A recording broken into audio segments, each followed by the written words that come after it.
Warm welcome to Spink Insider, the podcast where history is valid.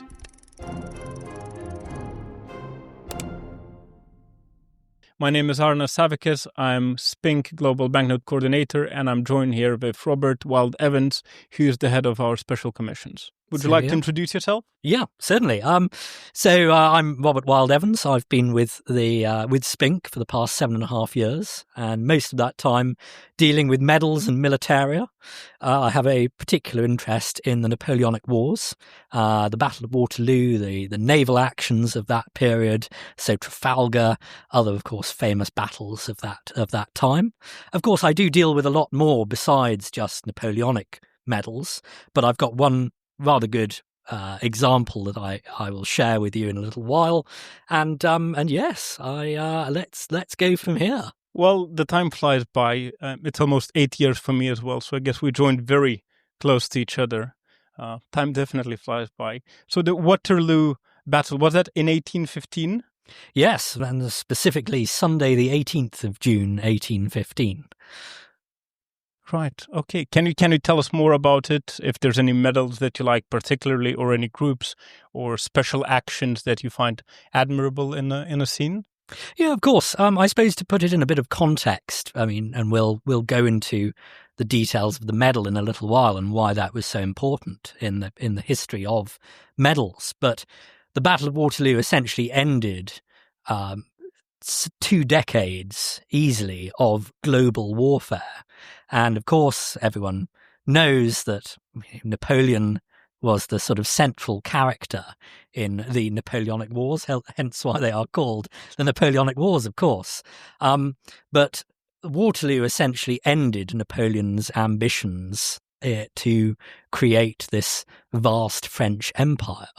And whereas there were a number of orders, decorations and medals created both during and after the period to commemorate the many of the battles, again, fought across the world during this sort of between 1795 approximately and the 18th of June 1815.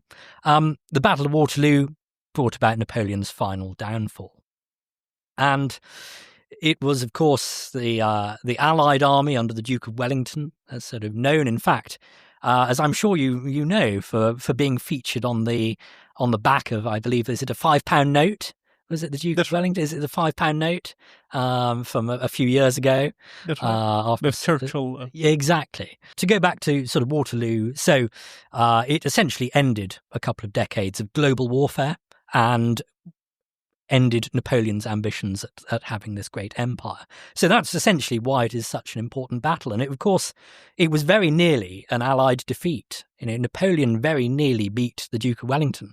And again, I think another reason why the Waterloo Medal was created is because it was such a momentous occasion, and it really needed to be commemorated with a physical object, unlike any other battle sort of properly before. Right. When you say Allied defeat, do you mean there were other allies with United Kingdom at the time? Very much so. And in fact, the British composition of Wellington's army was amongst the smallest of all the Allied nations who participated. Wellington's army was approximately 70,000 men strong. Of that 70,000, only about 30 to 35,000 were actually British. So only about half his army, at most. Who were the rest? So you had a combination of various nations. You had a lot of Dutch troops, a lot of Belgian troops, and then a lot of troops from various German states. So, for example, Hanover and Brunswick and Nassau. And again, these were all nations that also had their own honours system and created their own medals. Of course. But it's not not often realised that the British contribution was comparatively not the sort of the overwhelming one, as it were. All right. And were they in charge of the whole Waterloo battle strategically or deployment-wise, or were they kind of heads of operations with logistics and deployment of troops? So obviously Wellington had overall command. And then most of the senior officers were indeed British, men he had fought with throughout the Peninsular War in the years leading up to this, from about 1808 up to 1814. But there were, the Prince of Orange, for example, the man who later became King of the Netherlands. He was technically second in command of the Allied army, even though he was a very young man in his early 20s and had never commanded large formations of troops on the field before. But yes, the Dutch and Belgian and sort of German state contribution was equally important. Right, so they were already hardened by battle. They had experience of being deployed, I guess, though as French did, of course, with Napoleon in the command as well. Yes, in fact, again, Wellington is remarked that he had a very infamous army, by which he meant that they were not particularly well trained and they had never fought together as an army before. And in fact, some of the Dutch and Belgian officers in Wellington's army had actually fought on the French side in the years prior to Waterloo. And he was rather worried that, of course, his recent allies would desert and all sort of flock over to the French side and hasten Wellington's own defeat. But thankfully, that didn't happen. Well, that's very interesting. When you would go into battle and think that some of the soldiers you're fighting with might go to another side, actually. So I wonder how he managed to actually control that and maybe motivate people not to do that. But that sounds interesting in itself, actually. Yes. Very much. Very much. You could probably write another or host another episode about the sort or probably background of the Waterloo campaign on its own. Well, there's a lot behind the scenes that people wouldn't know naturally, actually, about. So that was Waterloo in 1815 that ended the Napoleonic reign. And the next battle for Britain, the great battle, was Crimean Wars, I guess. Yeah, so after Waterloo, within Europe, there was a great period of peace. Again, for the first time in living memory for at least a generation of people, that between 1815 and 1854, there was no general warfare in Europe. And so the next time that the British Army was required to fight in any great numbers in any conflict abroad was in the Crimea. Crimean Wars, and that was 1854 to 56? Correct. Well, that kind of brings us very nicely into introduction of VC, because the first Victoria Cross was awarded for the actions of bravery in Crimean War. I believe it was designed for that reason. Before we go into the battles of Crimean War or the Victoria Cross medal itself, there's an interesting thing about Victoria Cross, and it's kind of a legendary thing, where there doesn't seem to be consensus in general how it's made or where it's made from. But what I was able to find was that it is made out of 2 cannons, bronze cannons, that were taken from the enemy in Crimean Wars. And of course, they were shipped back to the United Kingdom, melted, and the Victoria Cross was made out of those 2 cannons. Is that... Broadly, yeah, absolutely correct. And I am certainly no expert on the Victoria Cross. There are other people out there who definitely know more than I do. But certainly my understanding is that there were a number of cannon captured as trophies of war, and several of them were shipped back to this country. And for a very long time, it was believed that they were purely bronze Russian guns. It is possible that at least one of these guns may be Chinese, that was also captured sort of shortly afterwards during what was popularly known at the time as the Opium Wars, right. Sort of circa 1860. And that the basically you imagine a cannon barrel, and the back end of the cannon barrel was basically sawn off, the bronze was melted down, and they were used to create the Victoria Cross that we know today. And indeed, they are still made out of that very same bronze. Right. Well, the interesting thing is like a defiance of an enemy. It's like tongue-in-cheek. Taking their weapons, actually, bringing it back home from the battles you won, of course. Logistically, it's not easy because you actually have to ship them back, and you have to carry them with you. And then you make the highest award of gallantry out of the weapons from your enemy. So I think that's fascinating in itself. Yes, absolutely. I mean, there's a huge amount of symbolism in the Victoria Cross. And that's why I think it has captivated so many people since the first awards at the end of the Crimean War. Not only is it made from bronze from captured guns, but the design was very much influenced personally by Queen Victoria and Prince Albert. Unlike any other medals that I can immediately think of, that the monarch and her consort would have such influence in the design of a medal. And that, of course, one of the things that I love most about it, and I think that does fascinate people, is that it was deliberately made of bronze as well, because it was for the act of ultimate valour, and that bronze the metal has no intrinsic value its own. Yes, there's no huge commodity value. Exactly. So unlike medals in the sort of prior to the VC that were made in solid gold or solid silver or enamel work and beautifully sort of designed by the leading sort of silversmiths or goldsmiths of the day, the Victoria Cross, the ultimate bravery medal, is a very simple bronze cross. There is nothing more to it than that.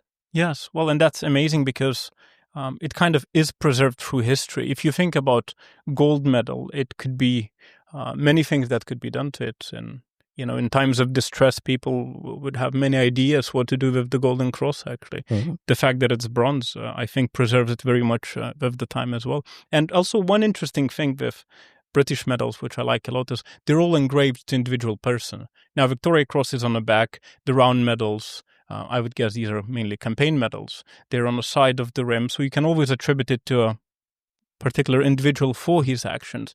And the records are so well preserved. The medal department does a great job always researching them. And I'm always surprised that you can actually find all the important details going through the libraries and the research and attribute it to the specific actions of a medal recipient. Yeah, and it's the major factor why people collect medals, really. It's the story of, and it sounds like a terrible cliche, really, but the man behind the medal. And of course, it isn't just the man these days, because there are plenty of women behind the medal as well. But being able to not just have a physical object in your hand or on a table or for sale in an auction, but to see photographs of the person it was awarded to, or sometimes watch a film where they are interviewed exactly as we are doing now. That's right. And that just brings you so much closer to history, to understanding what that person went through to earn that medal. And it doesn't really matter whether it's a gallantry medal or a campaign medal or a long service medal. Everyone has earned something for a particular reason. Oh, absolutely. And the fact that, well, the gallantry medals these are awarded for the most brave and courageous actions of valor. And the campaign medals, it's for the operations overseas. And even long service medals, if you think about it, someone perhaps didn't necessarily had a chance to be deployed overseas. He served the country for 20 years, did a great job, and any medal is important. Every medal is important, and especially the fact that you can tie it to the individual, it is fascinating to me. Yeah, and it does reveal the most remarkable stories. I mean, returning to the Crimean War for a moment, and one of the obviously probably the most famous action of the Crimean War was, of course, the charge of the Light Brigade.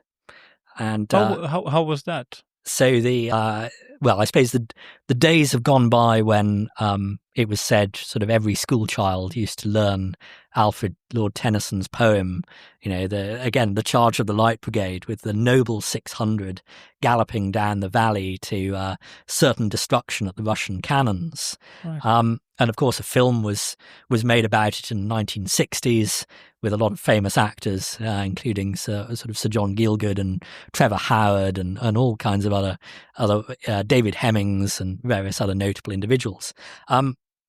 But sort of the Charge of the Light Brigade has always inspired people to have an interest in that particular campaign. And one of the favourite medals that has sort of come our way in recent years was the campaign medal, or the group of campaign medals awarded to a chap called Trumpeter Lanfried of the 17th Lancers. And Lanfried was one of those men who actually sounded the bugle call, the charge, during the charge of the Light Brigade. And so as the regiments went forward, they advance slowly and they get faster and faster and faster. Mm-hmm. And then at the time that they are ready to start galloping, then the charge is sounded on the bugle. And Lanfried in the 17th Lancers is reputed to have been the man of his regiment to sound that note on his trumpet. And it was remarkable. Last year we had his medals for sale. Oh, that's amazing. And not only that, though, so we were contacted by an individual to say, well, I see you have his medals. I have his trumpet. Oh, goodness me. And that was totally true. Coincidental. And in fact, well, exactly. And this collector brought in the trumpet with a very good provenance, and it was sounded here in the room. Oh, that's amazing. Next to his medals. Before the auction? Before the auction. That's amazing. And not only that, we can go better in that he bought the medals. Right. And so he reunited, after goodness knows how far apart they had been, Trumpeter Lanfried's medals and trumpet together. And now they are together again. Oh, that's amazing. Well, and also very important factor with the trumpet is obviously the modern warfare is very different. We have radios, we have drones, we have satellites, we have fighter jets in the sky giving you all the reconnaissance and the data.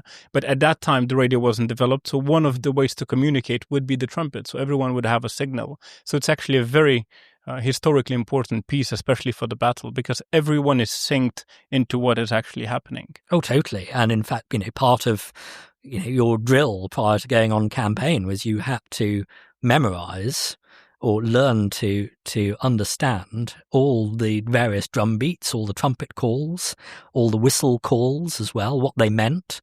If you're in the light infantry and you were out skirmishing in front of the lines of troops standing shoulder to shoulder, when your officer sounded a call on a whistle, you had to know what it meant, how to react. Well, it's some sort of equivalent to the modern encryption to some extent, because enemy wouldn't necessarily know what the sound means. But of course, because you've been trained, you do know that. Yeah.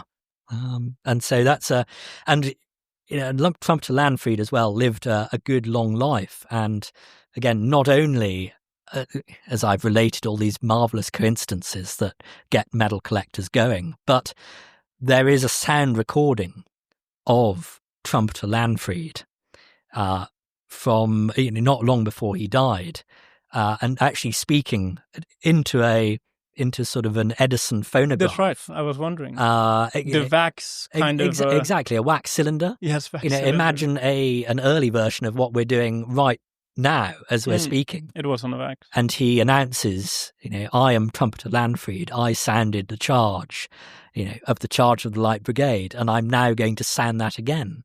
And over this very crackly sort of sound system, you hear him play this trumpet and play this charge. That is incredible. It actually is, especially that it's recorded in history as well, given the time. Yeah. Well, one of the things about Crimean War, I was looking into it, and I was wondering who was the first recipient of the Victoria Cross from the Crimean War, because that's the reason the Victoria Cross was designed, for the acts of bravery. And Charles Lucas was one of them. He was on HMS Ekla, and they were firing in a fort of Finland, and of course the fort was firing back.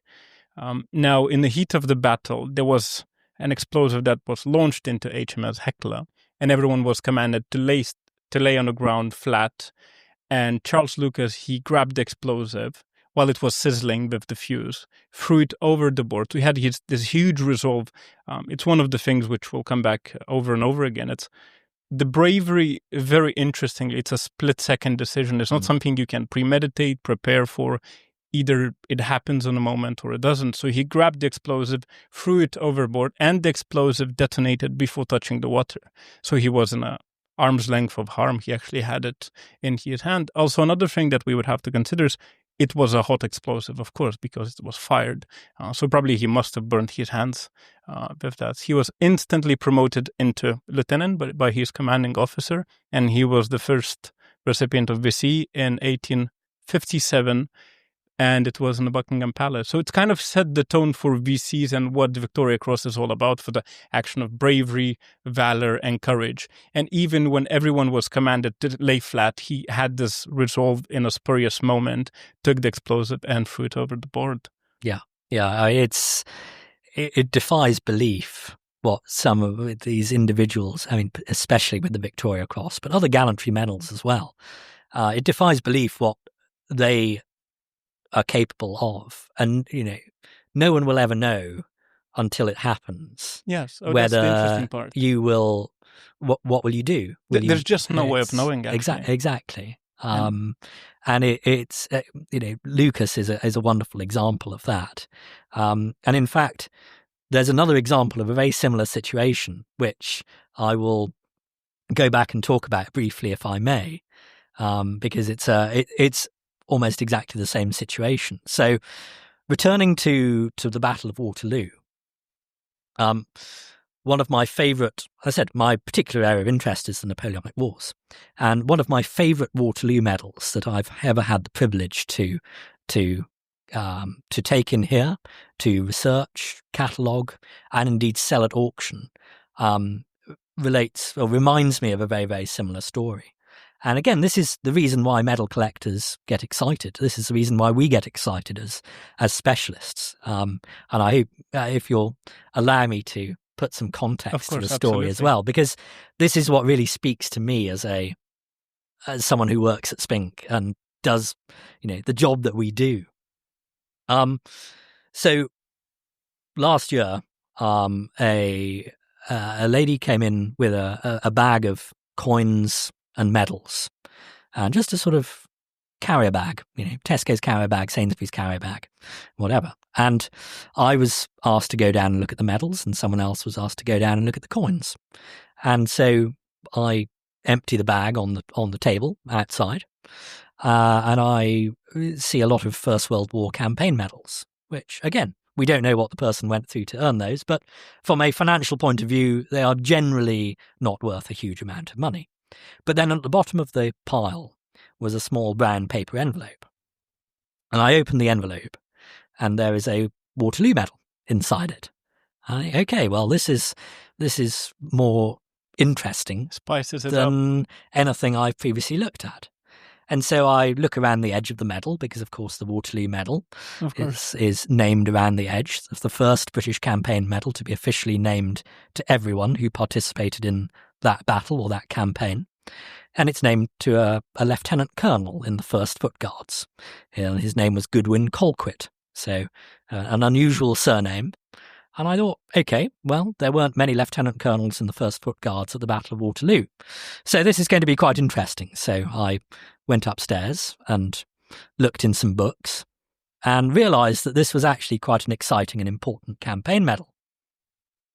So Goodwin Colquit, a senior officer in the 1st Foot Guards during the Waterloo campaign, was famed for performing a great feat of bravery on the 18th of June, on Sunday the 18th of June, 1815, when, standing with his battalion in square, repulsing French cavalry charges, a shell came over the ridge, much as the shell that Lucas dealt with aboard his ship.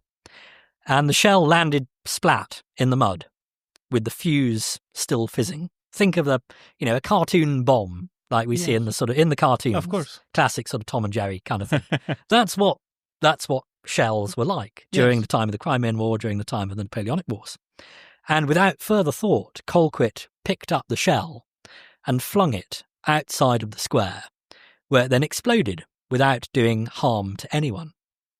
And it was noted on record. There was another officer, a junior officer, who became a noted diarist later in life, who describes Colonel Colquit picking up the shell as if it were a cricket ball and flinging it outside of the square. Now, of course, the Victoria Cross didn't exist in 1815. That's right. If it had, I think, Lucas and Colquit performing an equal feat of bravery. That's right. Colquit would almost certainly have received the Victoria Cross. As it was, he didn't. Bit of a shame.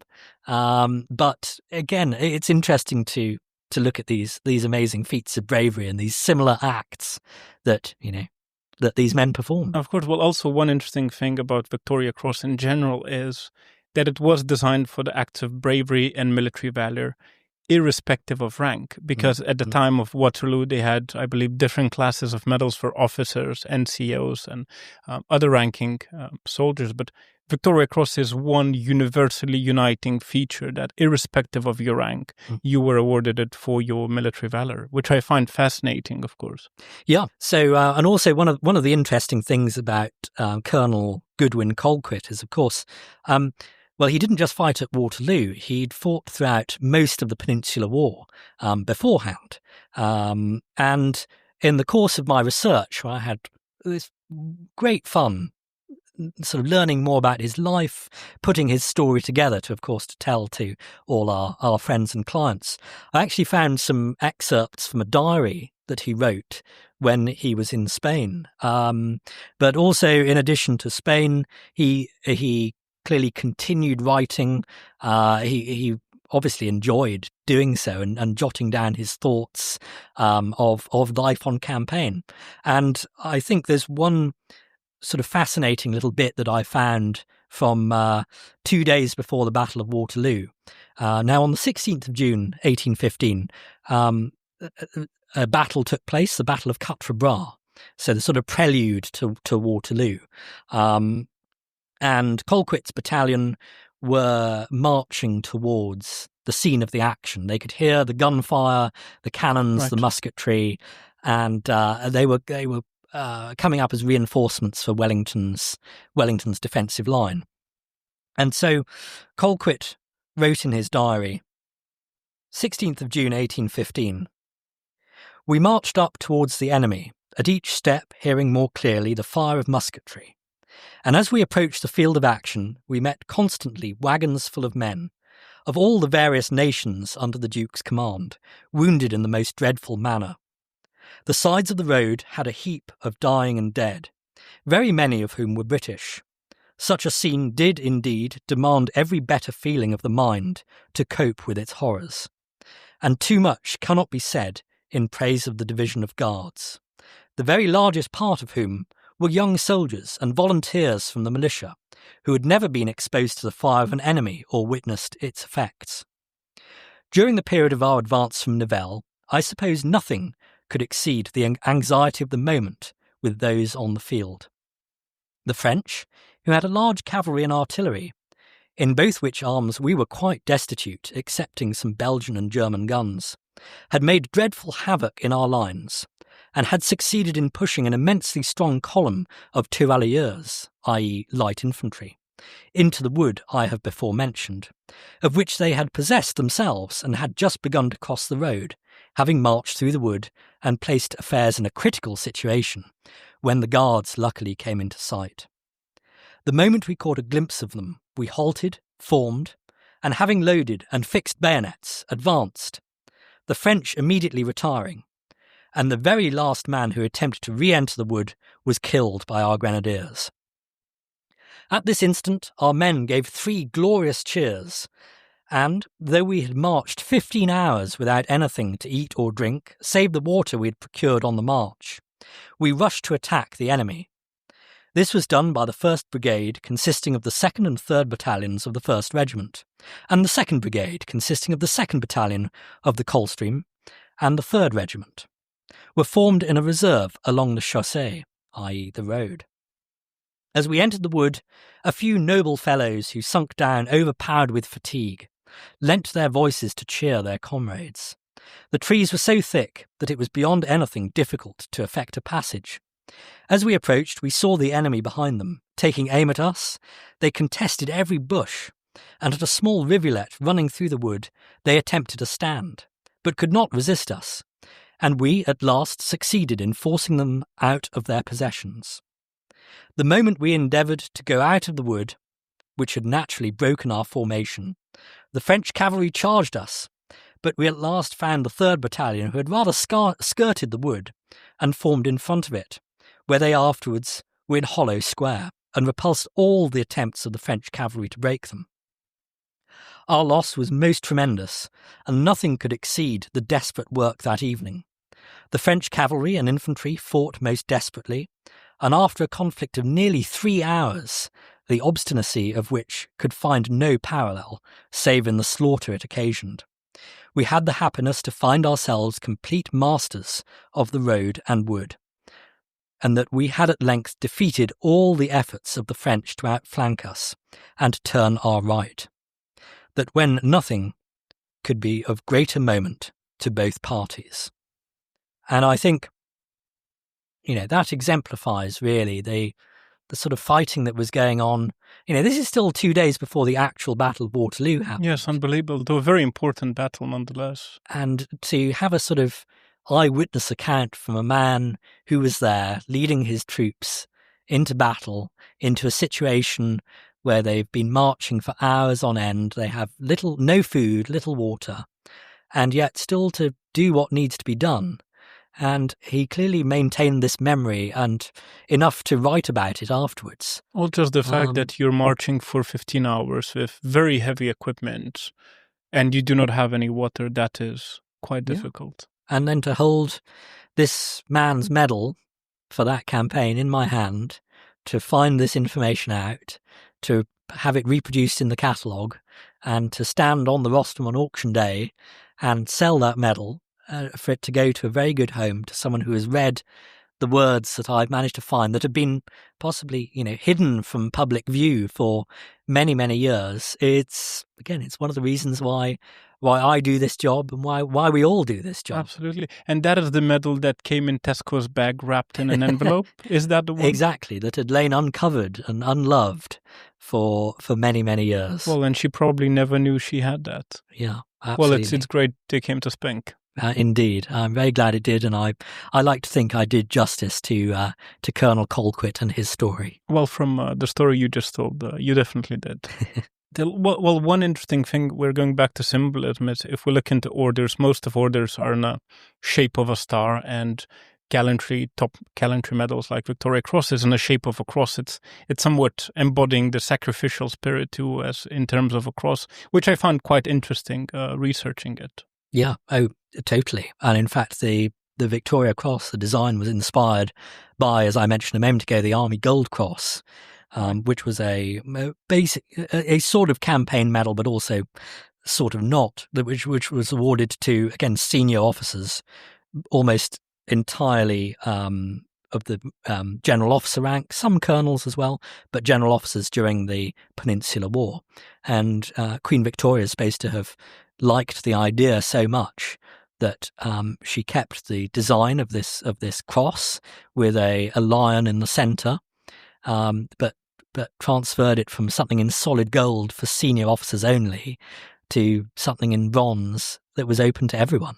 No, that's amazing, and the fact that it's still the highest decoration for the gallantry to the date from Queen Victoria is amazing. Yeah, and still made by the same company. Even is that Hancock & Co? Yes, it is right. Indeed, and they're still around. I have checked. Yeah. It's just like Spink from 1666. An interesting story actually that I looked into it as well for the Great War, and the first recipient of the Great War Victoria Cross, which was SF Godley, and he was securing an enemy bridge in Most in Belgium, defending against the enemies. And interesting, I was researching it so deeply, and it reminded me the stories of military, my military era actually. Though these are way more courageous, of course, World War I, and he was securing a bridge. So his commanding officer, he was in a Royal Fusiliers, which I looked into it, and it seemed to be the best professional army at the time for the British Empire, because many other armies actually had conscripts. And Britain already had a professional army trained, and the training was quite rigorous. And when we will go into his story deeper, we will see actually that he was installed with the right habits and the disciplines, and he actually knew what he was doing. So he was a professional soldier, and they were securing a bridge with machine guns against the incoming enemy. And one of the stories that I read about his commanding officer, that he would go to machine gun and the machine gun stopped firing. So he came to the machine gun, there was no one around. He took the machine gun, started firing, defending the bridge. And of course, he was shot too and he died, his commanding officer. So the SF Godley, he came into the machine gun, took over the machine gun and secured the bridge for 2 hours. There was order of evacuation for his battalion, but he kept in place securing the bridge. Now, I really looked into the strategic part of the bridge, of course, and we have to understand that the bridge is a point of vulnerability. It's logistical point too, because the enemy could use the bridge to go over the river. River is not convenient to cross. Now, if you're holding the bridge, enemy wouldn't be able to go into the boats very much because they would be an open target. So he stood there with a machine gun, and I looked into machine guns specifically, and I thought, well, first of all, machine guns weren't that widely available at those times, so it's one of the first machine guns, and it was Vickers Mark I. Interesting technical details about it were, so it was, of course, there was no NATO caliber as we have at this date. So it was .303 caliber. So that's quite a heavy machine gun if you think it's equivalent to 7.62 at this day. And the interesting thing about it, which actually really captured me, so I had to look into how to disassemble the gun, how it works, how it functions. It was water-cooled. And I thought, what does water-cooled mean, actually? We don't really have water-cooled machine guns now. So it had about 4-liter capacity of water where the barrel was immersed. And that's, of course, a heat exchange system, because when you fire a lot, the cannon heats up and water kind of exchanges that, so it allows the barrel to cool down. Now, an interesting thing about that was the machine gun had a capacity of about 450 to 500 rounds a minute. And it actually was fed with a cloth belt. Now, we don't have cloth belts anymore. All are metallic belts. So the fact that it was a cloth belt was also very interesting. And the capacity of the belt was about 250 rounds.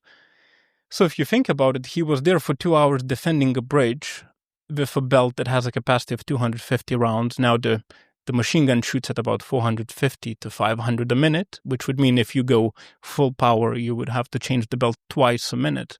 I'm sure the ammo was quite scarce, and he really had to ration it.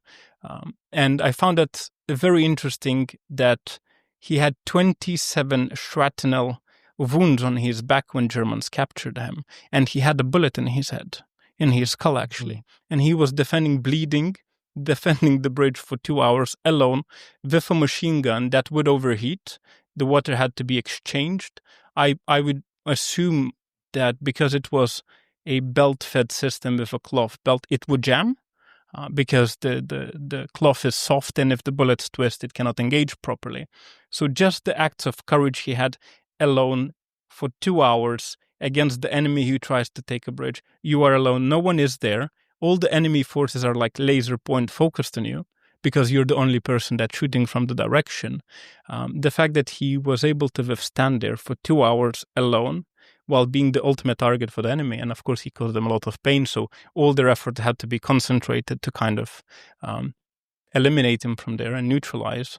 And I just thought it's such an act of courage and bravery that he had in World War I, alone there for 2 hours, securing an important strategic position. Oh, well, totally. I mean, you've hit the nail on the head there. I mean, it's stories of the Victoria Cross are, it's full of these amazing accounts of people again who will just do whatever it takes to do their job as they see it at the time. And I think, without sort of rehashing that story in the slightest, even other little things like, at the time he realized that the position was going to be overrun and that he had the presence of mind to disable the machine gun and throw it into the river. That's right. Before trying to get back to his own lines. Right. So he's got multiple wounds. He's being shot at and he's the only target. His officer has been killed. Everyone else has been killed. And yet, he fights for as long as he possibly can, but then wants to make sure that the Germans can't get hold of his weapon. Yeah, so he disassembles it and puts it into the canal. And then tries to get back, gets captured.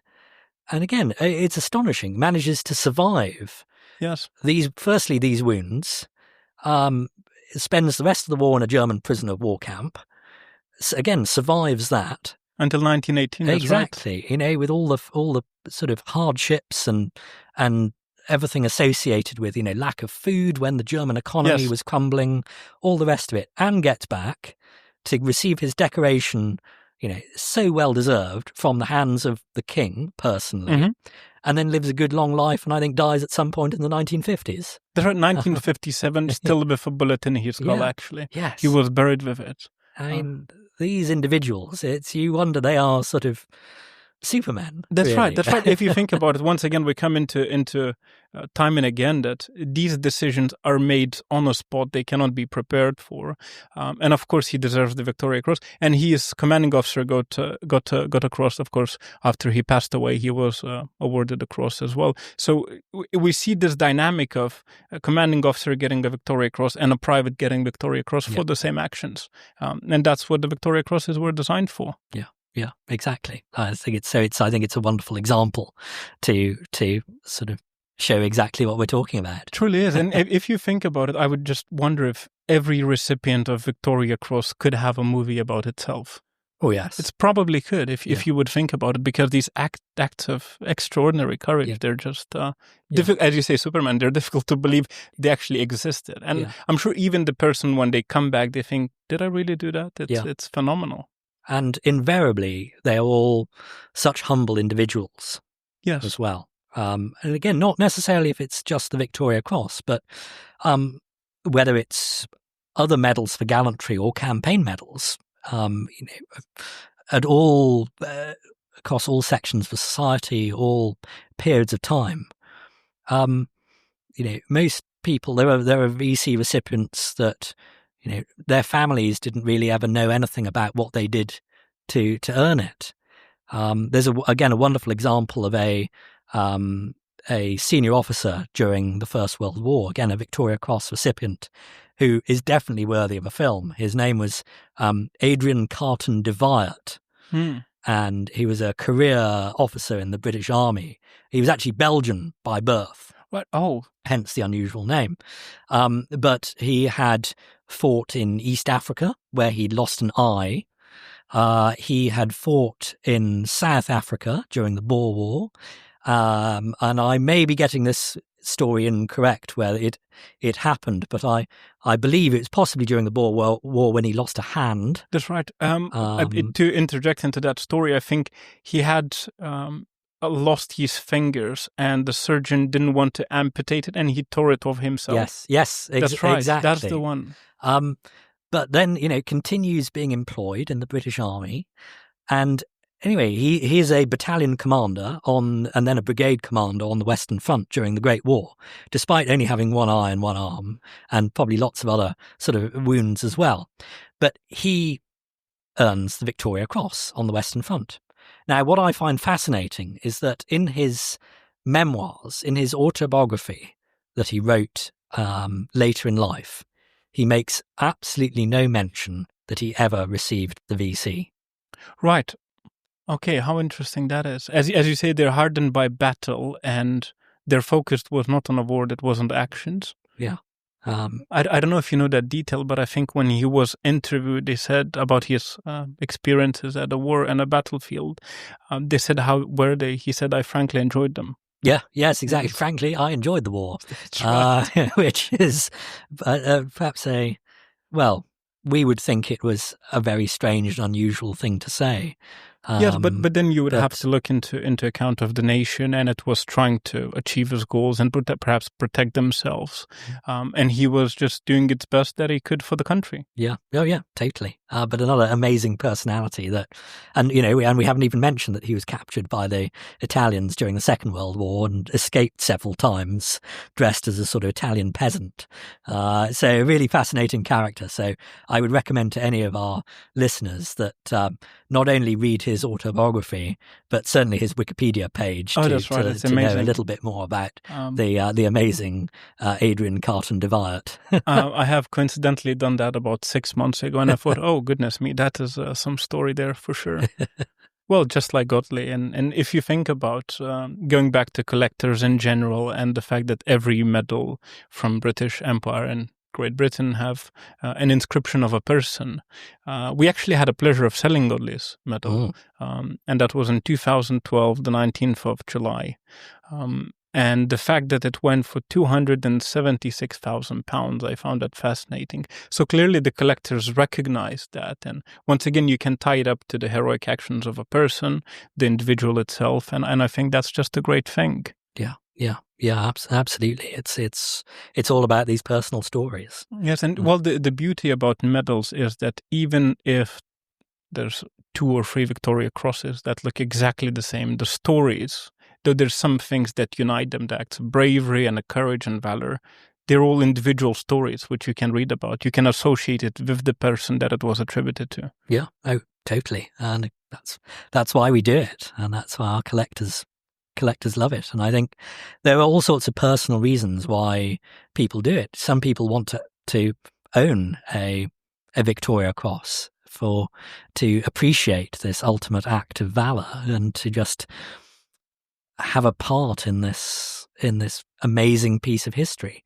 But it doesn't really matter what it is within the sort of world of medals. There's always a personal reason for collecting something. Yes. So, for example, my own path that's somewhat taken me to Spink, if I may sort of cover it briefly, because people, I think, sometimes like to know what makes us tick and that we have an interest in collecting as well as working here. Yes. We're in the business of making money, of course, but we're also historians and storytellers, and we talk to people, of course, at a level which isn't purely financial. We talk about people's passions. If you do what you like, you don't work a day in your life. Exactly. The beautiful thing about medal collecting is, I know that people collect by regiments, by either it would be divisions of infantry or para or other things. So there's a lot of wide ways to collect medals, as you just mentioned, to totally reunite with the history. Yeah, it can be regiments, it can be ships, it can be RAF squadrons, it can be all sorts of things along those lines. We have someone who collects medals to military bandsmen. So it can be some very unusual and obscure things. Right. And Robert, your grandfather, he served in World War II? Correct, yes. Well, that brings me very interesting to the point of World War II and Wing Commander Guy Gibson. And once again, interestingly enough, I was looking into military a couple of years ago, and I came upon something called a bouncing bomb. And I thought, is that really a thing they used in the Second World War? And on the weekend, I was researching it, and Commander Guy Gibson actually was in charge of a squadron, and his task would be to bust the dams, German dams. So he would get into his plane, get this bouncing bomb, or upkeep as it actually was officially named.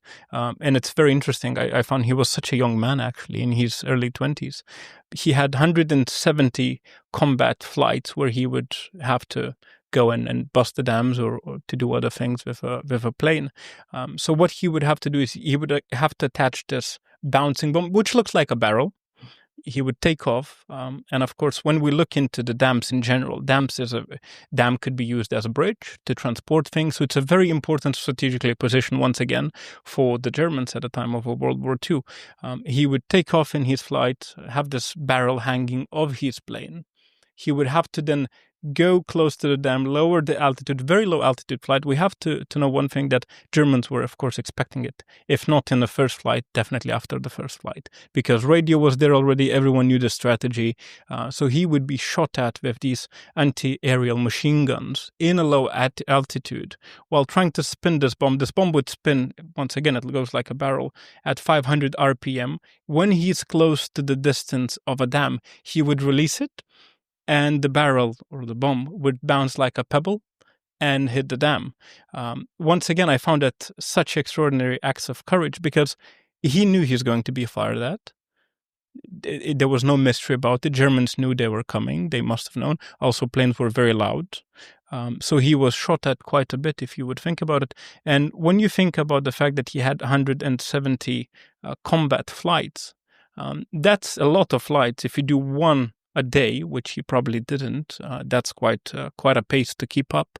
It would take half a year just to deliver all of those. And the fact that when we go into World War II, once again going to the modern warfare, no one really gets deployed very much more than 6 months. 6 months seems to be the limit where forces are deployed, unless maybe you're in a tier 1 operators, which aren't public stories in any case. But just the fact that on the flight 1, he had to be in grips with the idea that he might not come back, and he still completed 169 of those later. He definitely deserved the Victoria Cross for that. And of course, he was killed in a battle. I think he was killed at age 26. Yes, well, as you say, a multiple. Never mind about the Victoria Cross, but a multiple gallantry medal recipient anyway, with the Distinguished Service Order, the Distinguished Flying Cross. That's right. Yeah. Again, absolutely astonishing. 170 flights. Yeah. If you get shot at first time, I don't know how many people would say, "Oh, well, come back in a plane and go for the second flight," and he still performed 170 of those. Yeah. It's incomprehensible, I think even to those of us who, deal with medals that tell similar stories, and it's just, I think the theme that we've been sort of weaving throughout this discussion has been that it just defies logic and reason that people can actually do this. Definitely does. Once again, it goes to the spur of the moment, instinctive courage, and just the fact that, of course, when you come back with a flight, maybe your plane is damaged, and you think, well, they'll patch up the plane, they'll fix it, and I'll go back there again tomorrow. It's quite a determination, no doubt about that. Oh, totally.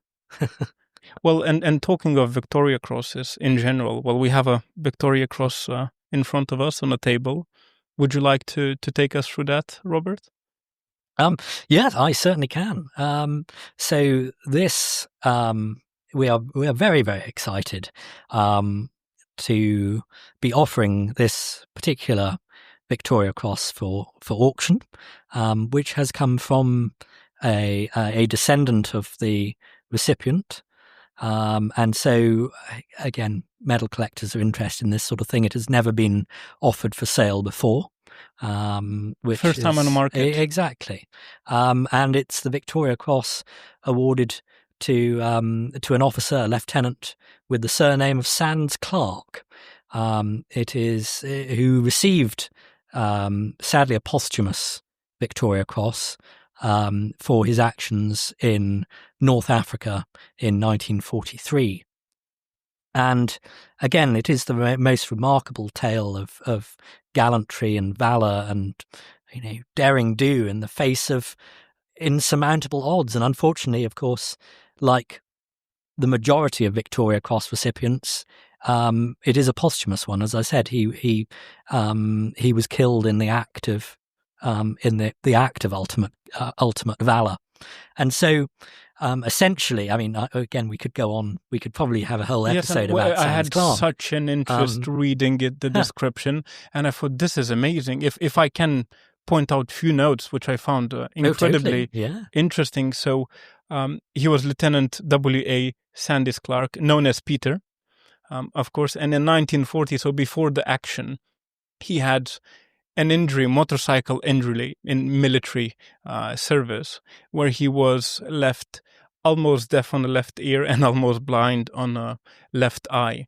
And his surgeon told him that he will have to be honorably discharged from military service, which he completely refused, of course. And then he went into 1943 battle you just mentioned, and he solo charged against 3 machine gun posts, 1 anti-tank pit, and a sniper, which was causing a lot of problems to him. And once again, what a courage you have to actually get to do that against 3 machine guns. Against 1 machine gun is quite difficult.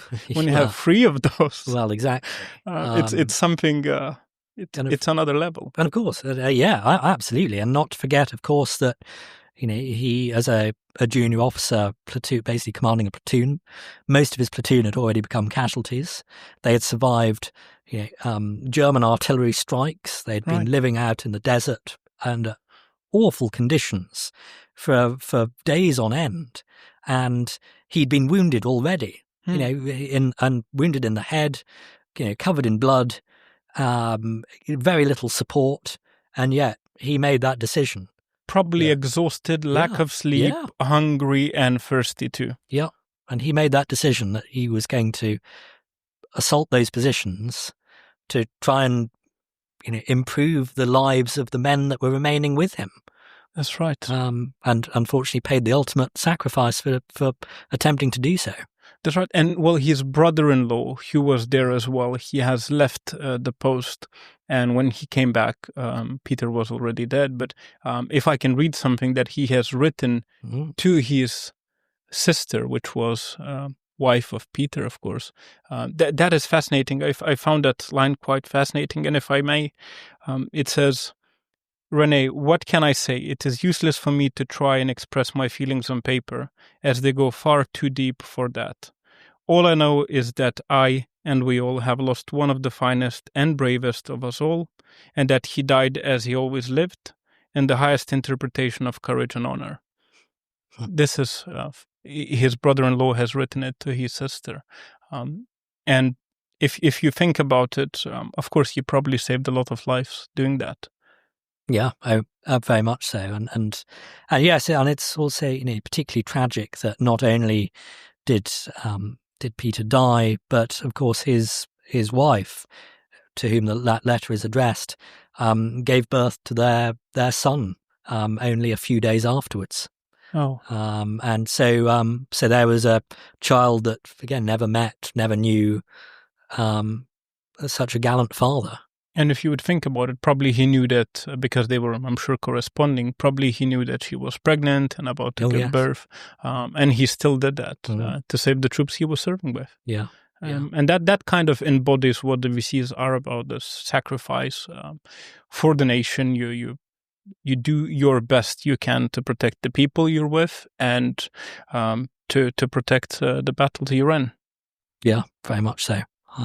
So yes, there is, and of course, I think a final note, because we've talked a lot about Second World War, Victoria Cross, is that, and this is not, because we've covered this, I suppose, the whole range from the first with Mr. Lucas up to the current one from the Second World War, and this is not to sort of denigrate the valour or the bravery of those who have earned the Victoria Cross, but it has got progressively more difficult as the years have gone on to earn the VC. Because, of course, many other gallantry medals have since been instituted, particularly during the First World War. So for minor acts of gallantry, a less important, might sound slightly flippant, of course, I don't mean it in that way, but a less important medal in the hierarchy of gallantry medals has been bestowed. So, again, you read a citation from the Crimean War, and it might be only 2 or 3 lines, and it might, the man was clearly very brave. But you read a citation from the Second World War, which might be 2 or 3 pages, and it describes in great detail what these individuals were doing. For example, Godley. So we've talked about Godley's VC and all the remarkable things he was doing, defending that bridge single-handed with his machine gun. The actual citation in the London Gazette is barely 2 lines and doesn't talk in any detail or doesn't describe in any detail what he actually did. Right. And it is remarkable then, again, to reflect on, again, yes, the more recent awards, just how hard-earned they really were, and that you had to be, again, almost a superhuman to earn this decoration. Well, also the fact that now when people go into operations, they have a scheduled, there's replacements coming to replace you. So once again, we're going to standard 6 months.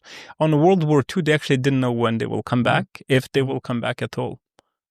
Yeah, exactly. They were living there, and once you go there and you spend certain amount of time, it does change you.